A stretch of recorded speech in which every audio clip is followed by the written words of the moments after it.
Hello and welcome to this new member interview for the Million Tree Pledge. I'm thrilled to be joined with James Lizars today from Thrive Accountants. And James, I'm just going to dive straight in for everyone watching and ask the big question, which is, why did you take the Million Tree Pledge? It's a big question. Well, really little question, big answer. It's been a real journey, to be fair. But I think there are two very simple elements to it that really made it kind of a no-brainer, if that's even possible. One is the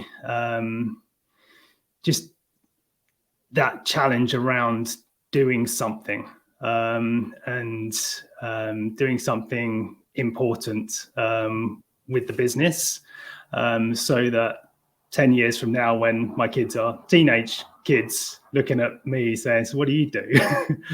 You can actually have a conversation where perhaps you don't get, I don't know, I've never had a teenage kid before, but I hear they're a bit challenging, where you don't get judged too harshly, but maybe if they're not proud of me, at least I can be proud that I tried.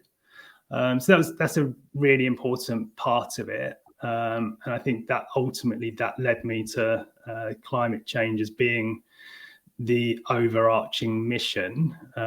It's for the UN global goals. It's quite hard to choose your favorite. How do you choose poverty over zero hunger or clean water or equality? It's hard to choose a favorite, but actually I think I settled on climate change as being the one for well, if no planet, then the rest of it kind of falls away. But the thing about the pledge that really landed with me actually was the kind of the other aspect of it, which is to inspire two other businesses, or at least two other businesses, to do the same.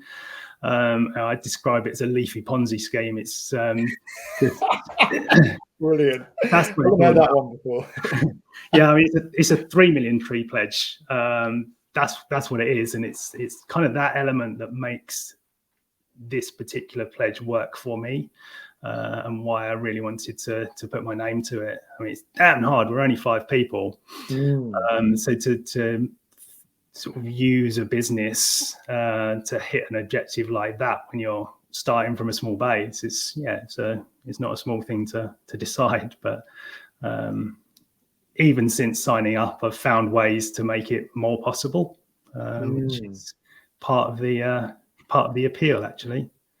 I'd love you to drill down on some of those ways you've done it. I've seen a couple of your LinkedIn posts, and it's brilliant. It's almost if you take the time to think, right, okay, let's think laterally, because I think you probably are the smallest, if not one of the smallest businesses in the pledge. So I think it'd be great to hear a bit more about some of the ideas of how a small business can take a bold step like plant 1 million trees. Yeah, absolutely. I mean, obviously I ran the numbers on it. I think, hope so. It first came to my attention a good number of months ago. It's been sitting there in my consciousness thinking, okay, well, I want to, but oh my goodness, that's hard. Like, how can I? And I'm not sure I can. I've always sort of, for a couple of years now, we've pledged 1% of revenue to worthy causes. I was just looking at the numbers on it, thinking, okay, to do it by 2030, it needs to be sort of 2.5% of revenue that we pledge. And that's a big old chunk of the return from a service business. It's like, okay, so if we're going to do that, then what else do we need to do alongside that? And chatting to my wife about whether to do this crazy thing or not. So, okay, we managed to basically map out what balance looks like, family, aspiration, and trees. What does it look like? So we got a broad map.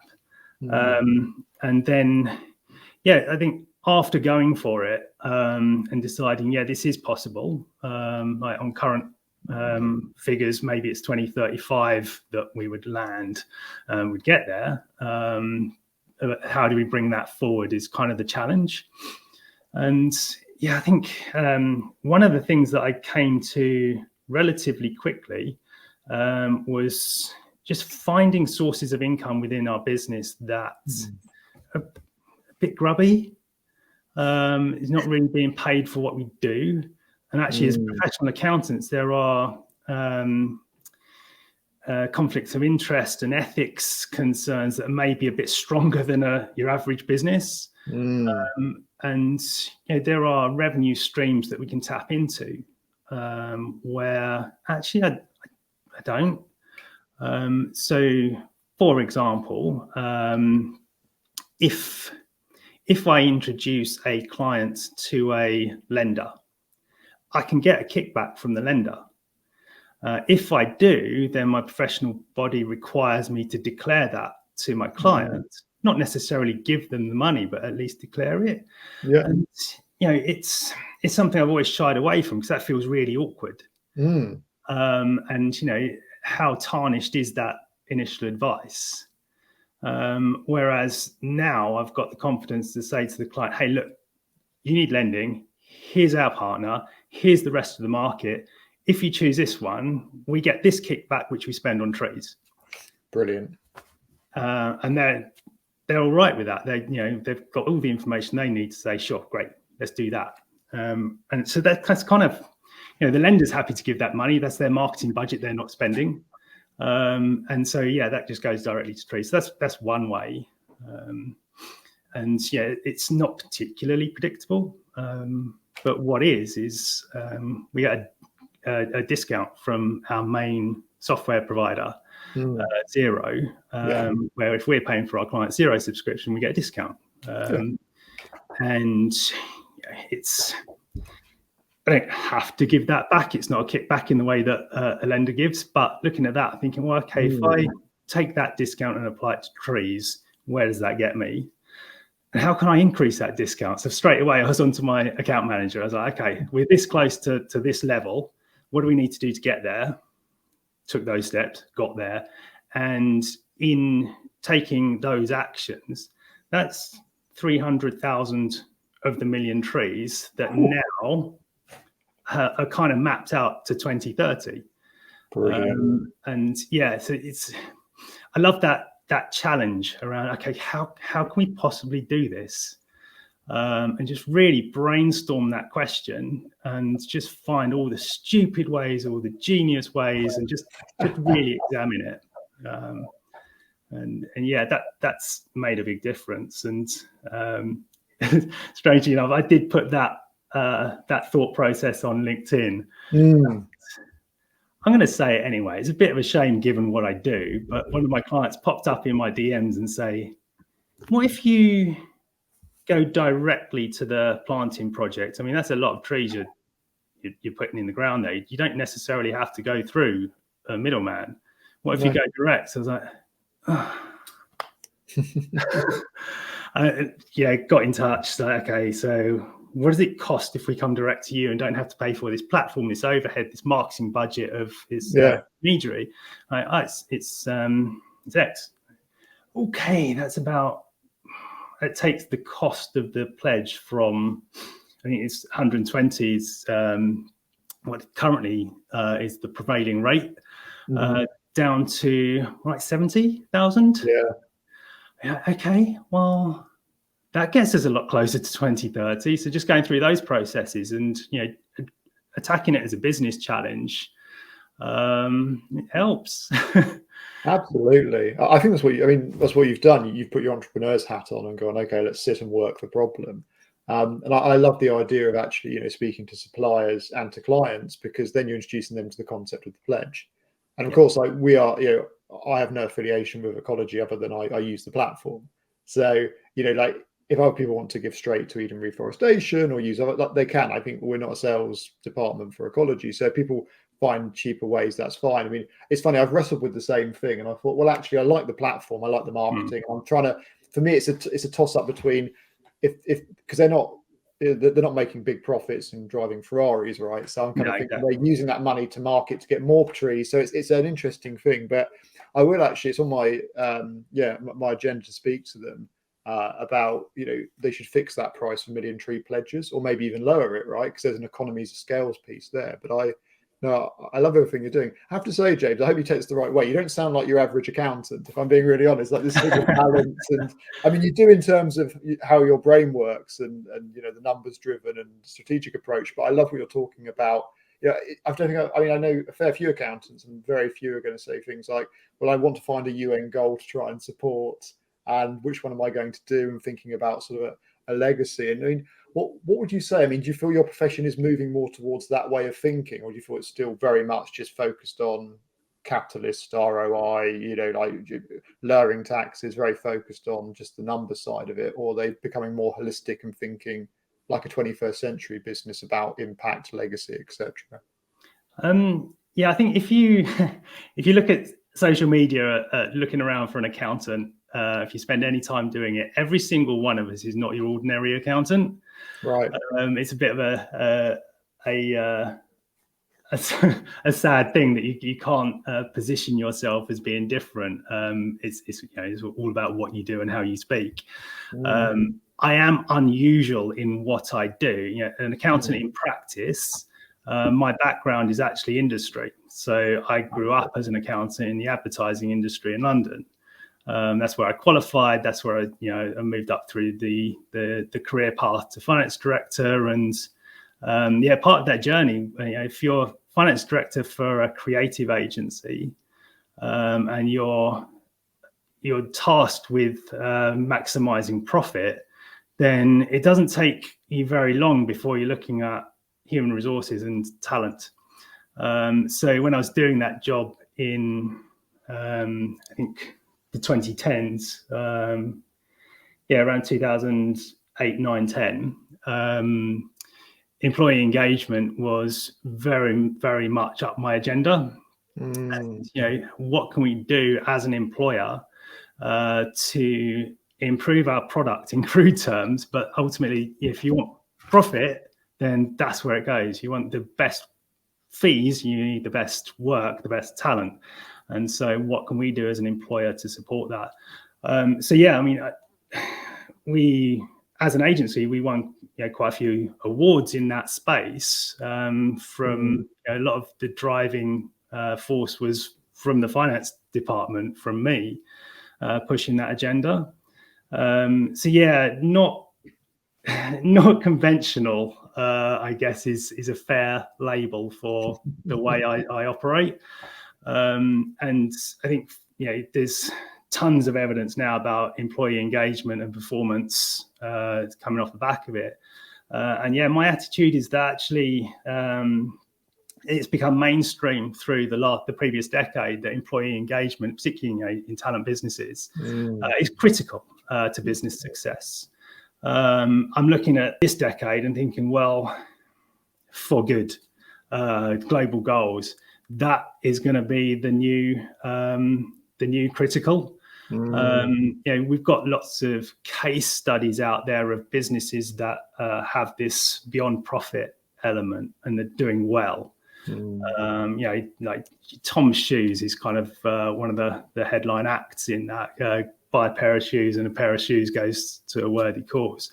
They've done great out of that, and lots of people have done great out of that as just a different approach.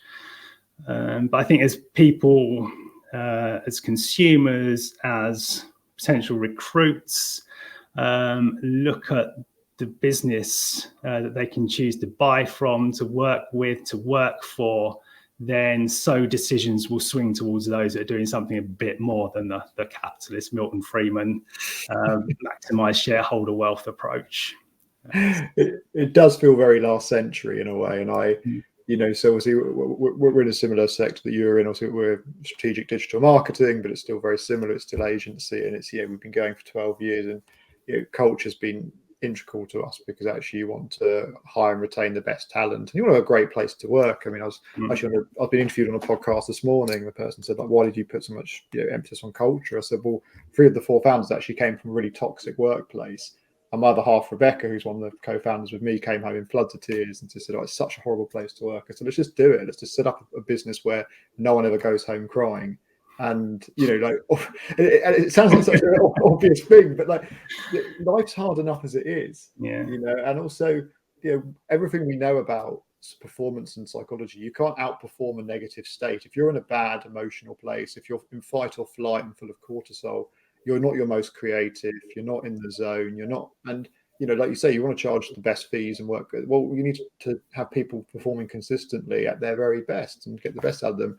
But what you're saying now is, I'd never looked at it like this, but I feel there's a sense of truth there, that's almost like last decade, everyone was prioritizing culture, and they should still obviously do that. Don't get me wrong, and we're a long way off where it needs to be. There's lots of problems with equality and diversity, etc. But actually, it's almost like this decade now this is the time for beyond profit. This is the time for saying, well, quite frankly, the clock is ticking. This is the decade to decide, whether our children and grandchildren do have a safe and habitable planet. I think that's it. And you're right. That's the story that businesses that, like you say, in the future that are going to thrive need to be telling and need to actually be acting on. And taking military pledges, certainly putting your money where your mouth is. Planting a flag, isn't it? And it's an expensive flag, but it's the right thing to do, because we need to. I mean, Dennis, who we both know, Dennis, who runs his own business, but also at Ecology, and he just says, like, the best way to deal with climate anxiety is just to take action. So we can sit and get worried and be scared, or we can start actually pulling the trigger and buying carbon credits, planting trees, measuring, reducing. I mean, obviously one of the things I wrote the copy on the Billion Tree Pledge website is that this century's 82 games in town. Stop dumping greenhouse gases into the atmosphere and draw it down, take it out as quickly as possible. It's I think the thing I'd love to hear large brands say is, it's not about, oh, we're going to be net zero by X date. And we're going to draw down our lifetime emissions of us as a business, our people, and all of the products because actually there's 2 trillion tons of additional greenhouse gases that are just in the atmosphere. They need to be taken down. It's a waste management issue. You've made the mess. It's no good saying, well, we're going to stop. If it was litter or us fly tipping around my village in Norfolk, well, I'm going to stop fly tipping in the next 10, 15 years. It's like, well, can you pick up all the mess you've made for the last? It just doesn't make sense. So it's one of the seizure moments I had around the Million Tree Pledge was just this concept of net zero. Now, for my business, net zero is super easy. Like, we can reduce carbon. Actually, that's quite hard, but to go net zero and bring in some offsets, it's super easy because we are very low on carbon anyway.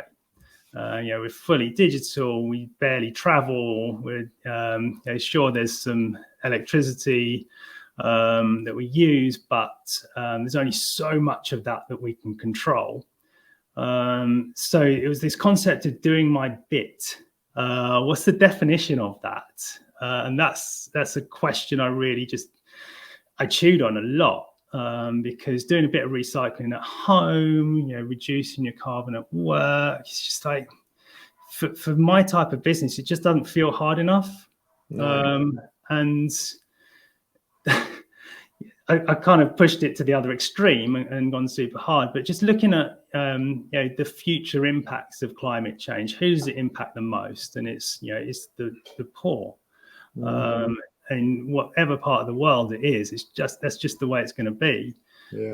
So the concept of doing my bit, I've already won the lottery. I won the lottery when I was born into this country. And it's just, I think we all recognize that as we go through the next decade, there's going to continue to be people that choose to do nothing. There are going to be lots of people that lots of people that really shouldn't have to do anything because they're not behind it. It's countries like ours that are living off the spoils of decades and decades of too much carbon, and it just made me think, actually, you just got to do what's hard. So that's the long and the short of it. Just do something that's hard. And as things change, as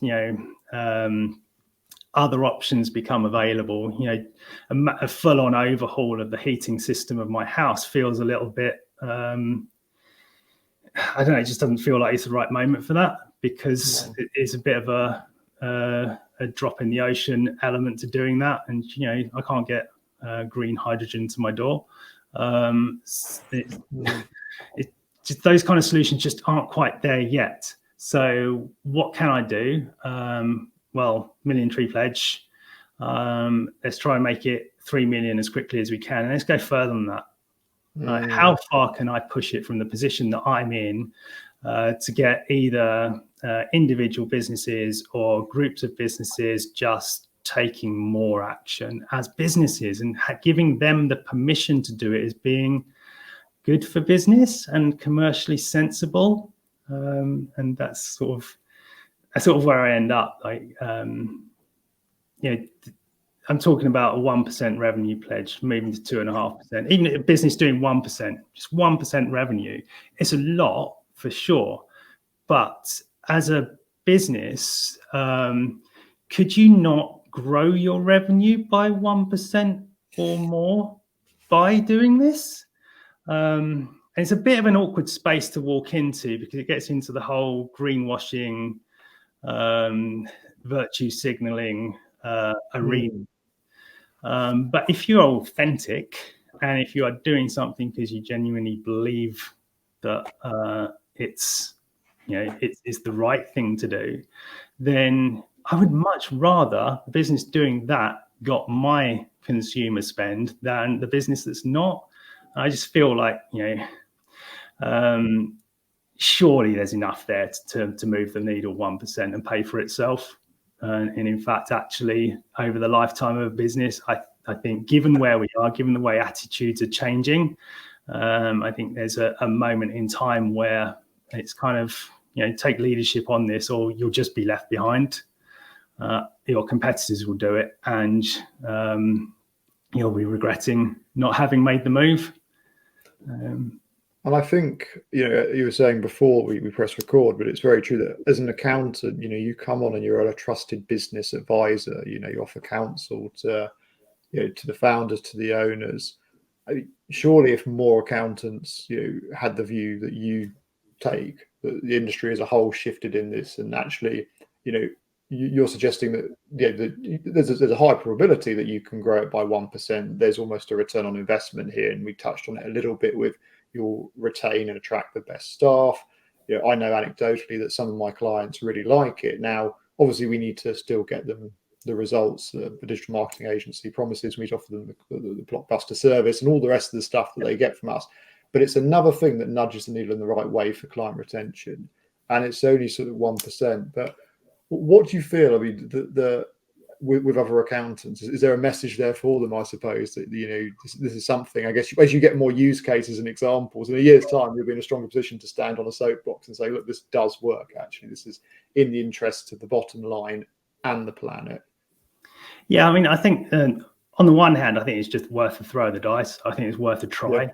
I don't think the cost is particularly significant for people trying, but the potential reward is vast.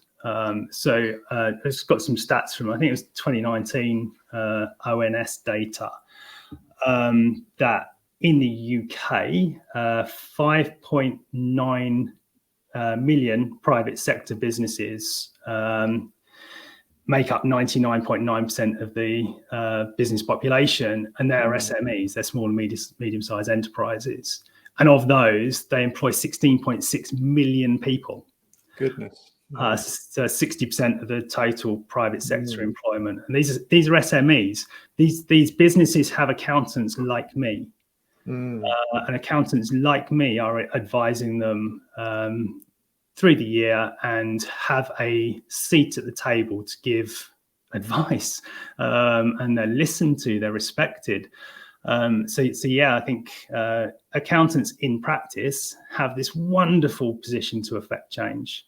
So I feel like I'm really fortunate in that not only am I a business owner can kind of bring my business to bear on this challenge or whatever beyond profit challenge I want to, but I can bring my industry along as well and focus their attention on it, which I think, given those stats I just gave out, I think is kind of incredibly important. There are, I'm certainly not alone in the industry, but as a whole, our industry is kind of led by the bodies like ACCA, ICAEW, you know, the three big accounting bodies, they give leadership, and they're great on sustainability, but their focus is much more around, you know, what role can accountants play in measuring impact on a negative impact.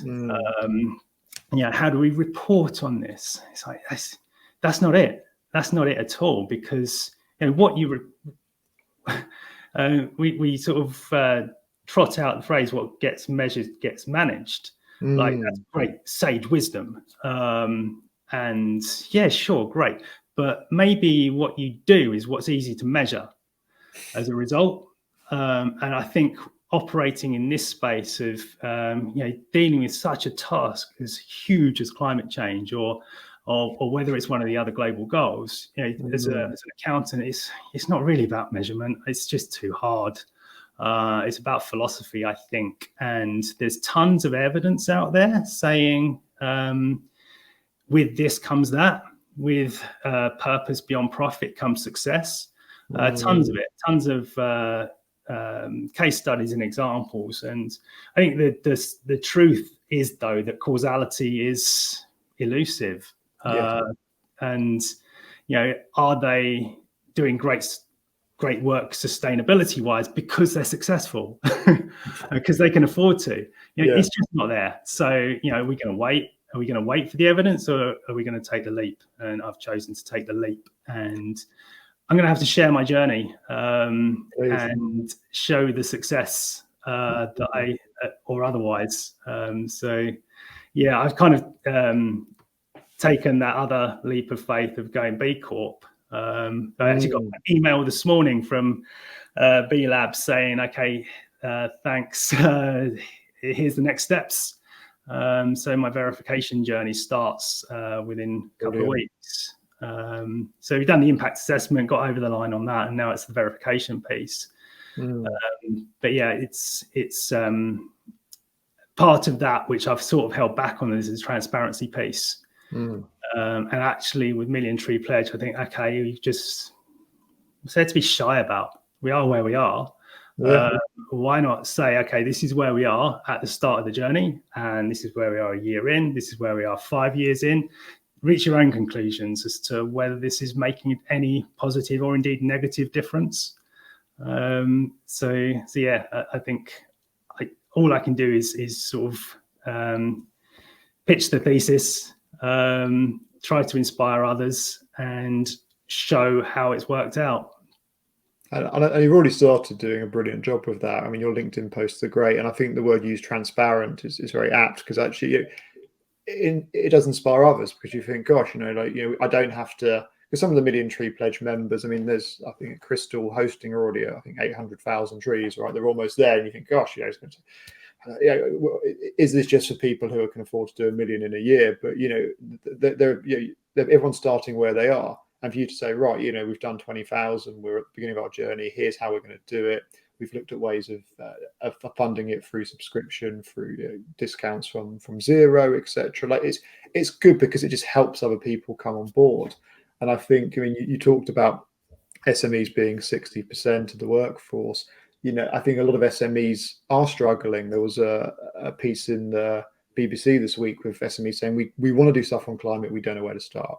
And I sent it to the guys at Ecology and my colleagues on the Sustainability Council at BEMA, because there's some good stuff that we're putting out in addition to the Million Tree Pledge courses and resources to help people with this journey. But I think it is moving to that place of being transparent, being open, saying, here's what we're doing, here's what's working, here's not, or being vulnerable as well and saying, we tried this didn't actually work, and here's why.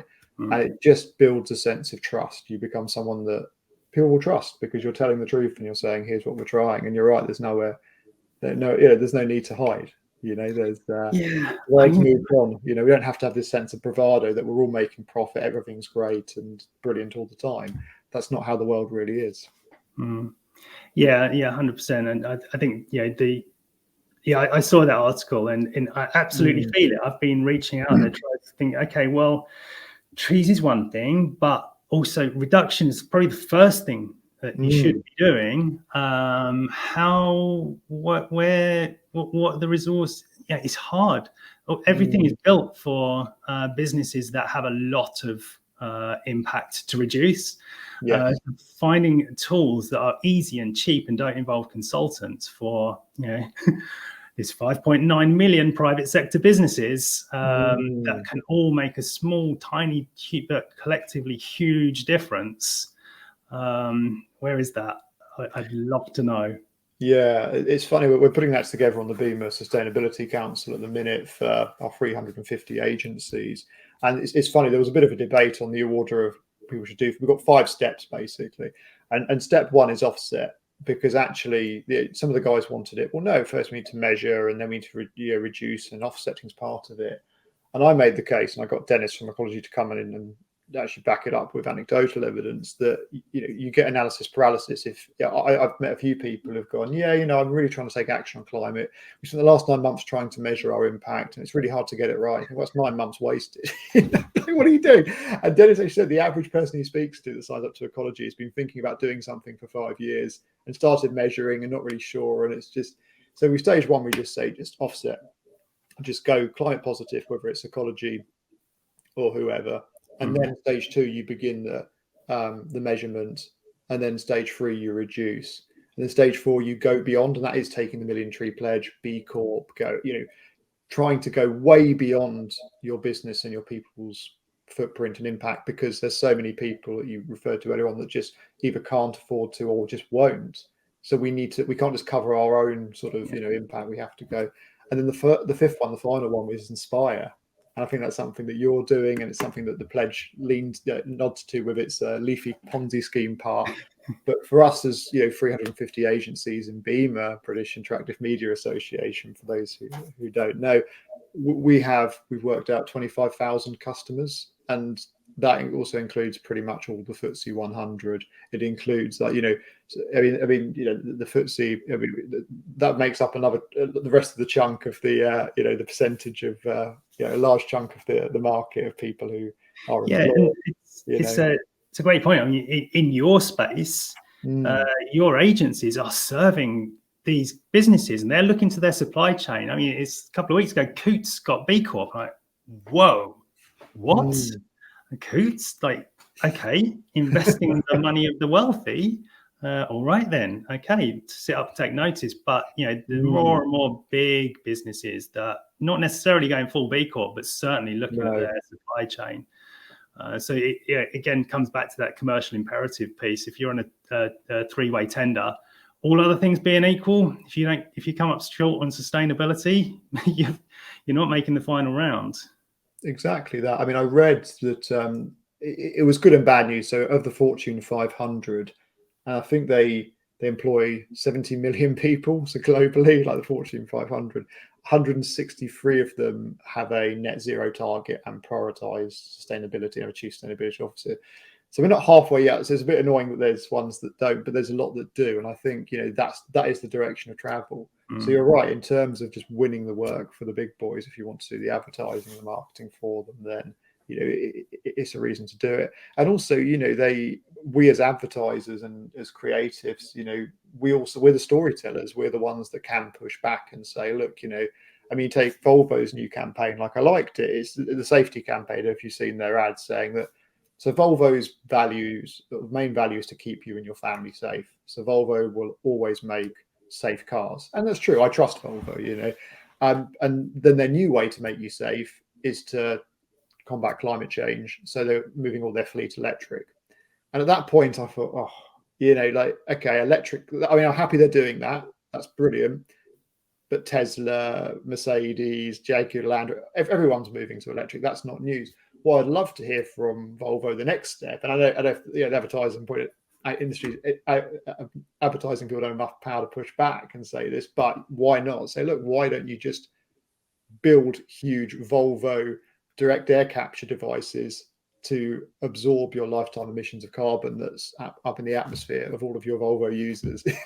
that would be groundbreaking, right? And we're not there yet. And I actually said that at Cannes Lions. I was speaking there and said, why don't you try and push back and say something really bold? Say, look, saying you're going electric, that's not going to grab people. But saying actually we're going to draw down the lifetime emissions because we really do want to keep you and your children safe.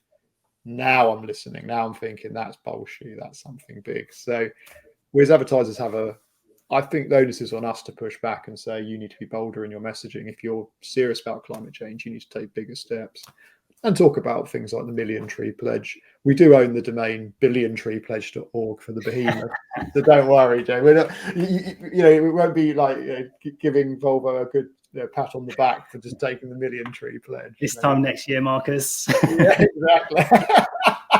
We'll be billionaire pledgers. And I think that for me, the Million Tree Pledge is it is almost like the MVP. Let's get this sort of community going of SMEs and get that going, and then we can always point to the behemoths and say, well, look, if someone with, you have 7 or 5 staff, it's taking the Million Tree Pledge, like I don't want to name names, but a large insurer, a Swiss-based insurer, giving it away a little bit. They've got a forest, and they're pledged to plant 1 million trees, but they employ 55,000 people, and you employ 5. So I think they can do slightly more than 1 million. And I've got a friend who's quite senior there who's bugging their people and saying, look, we're looking a bit silly if SMEs of 5 people are planting as many trees as us. So there's work to be done, certainly. Yeah, I think that speaks to my psychological journey with this, to be honest. Because I've wanted to have this message out there that take more action, and looked at the idea of sharing our climate positive journey with ecology. I think 6 months ago, I maybe had 6,000 trees in our forest. It's still a lot; it's a big number, but I just didn't feel confident enough putting that message out there saying, hey, look at me, look at what I'm doing. Maybe you could take action in a similar vein. I just didn't feel enough. I think, this is a disproportionate step in a lot of ways, against conventional thinking, at least. So how can we get more people taking disproportionate steps? Yes. I think that really appeals to me. Me too. I think it's because we have to take a disproportional step to solve a disproportional problem. Yeah. And I think that's where we all need to be focusing. So mindful of time. Well, we said it'd be 10 to 15 minutes, but I think we both enjoyed this conversation a lot. So hopefully people listening. I can go all day on it. I think we can. So I'm going to wrap up. James, any final messages to people who are listening, also how to get in touch with you as well. So final messages and how best to get hold of you, because some people might be thinking, oh, you know what, my accountant, I wish they'd speak like James, so I may want to inquire to find accountants. So I'm on LinkedIn as the only James Lizars in the world, so that's pretty easy. And so by all means connect with me there. I think to start is the obvious thing to do. Start while you ponder. I got an email today from Ecology saying that there are 30 sparkly trees added to our forest, which is the signal that someone's used our referral link to sign up. And I think I can't see the exact numbers on our referral trees, but we've got something like 22,000 in our forest so far. I think we've got double that if we count the referrals that we've brought in, and that's even before the pledge. I have a hunch that those sparkly trees are a signal of our first inspired pledgee joining. So fingers crossed on that. Had a conversation off the back of a LinkedIn post saying we need to do the same. And that's where I sent the affiliate link. So fingers crossed we've got another one. Well, the first of many, I'm sure, James. Well, thank you so much for your time today. Thank you. And I look forward to working with you more as 2 fellow Million Tree pledges, of inspiring and getting more people signed up. It's going to be fun. Absolutely. Thanks, Marcus. Right. Cheers. Thank you.